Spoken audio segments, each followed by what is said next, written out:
1 month ago this week, BP's Deepwater Horizon drilling rig exploded off Louisiana's coast, killing 11 people and rupturing an underwater pipe. The resulting oil spill has not only dealt an economic blow to Americans across the Gulf Coast, it also represents an environmental disaster. In response, we're drawing on America's best minds and using the world's best technology to stop the leak. We've deployed over 1,100 vessels, about 24,000 personnel, and more than 2 million total feet of boom to help contain it. And we're doing all we can to assist struggling fishermen and the small businesses and communities that depend on them.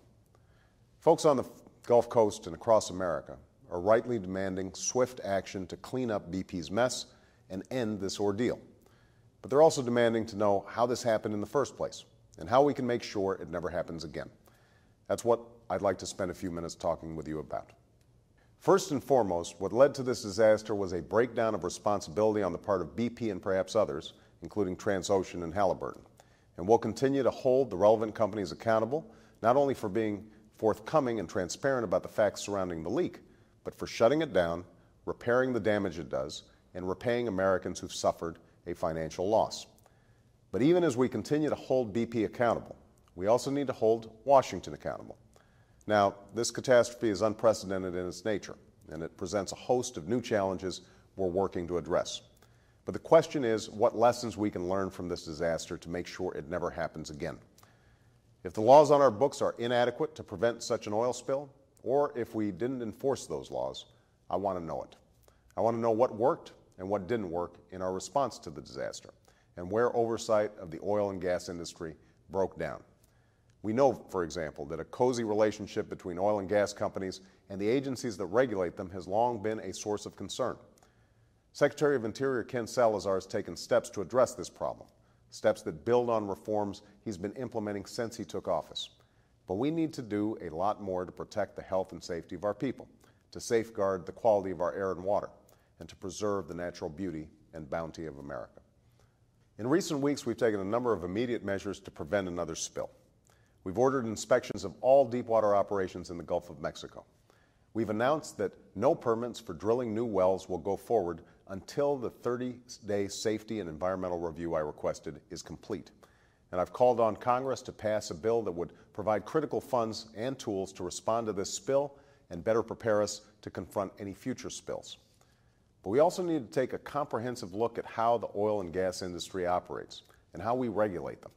That's why, on Friday, I signed an executive order establishing the National Commission on the BP Deepwater Horizon oil spill and offshore drilling.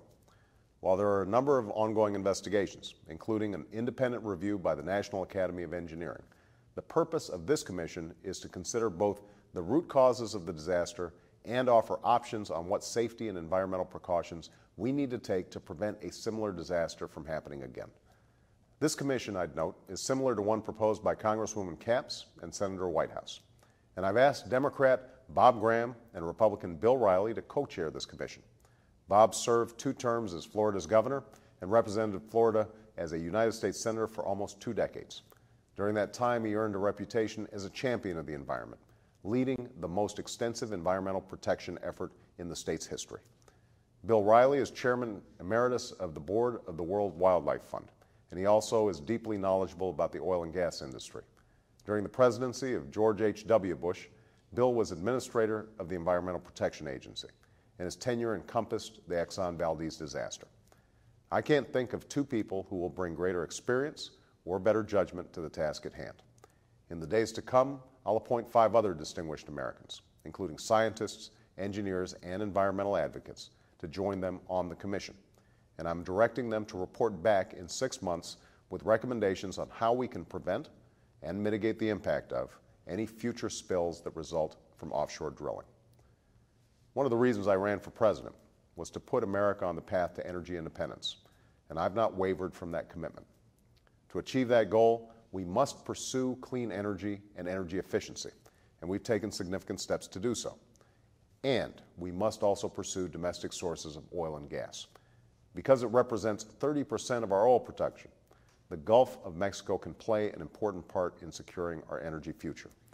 But we can only pursue offshore oil drilling if we have assurances that a disaster like the BP oil spill will not happen again. This commission will, I hope, help provide those assurances so we can continue to seek a secure energy future for the United States of America. Thanks so much.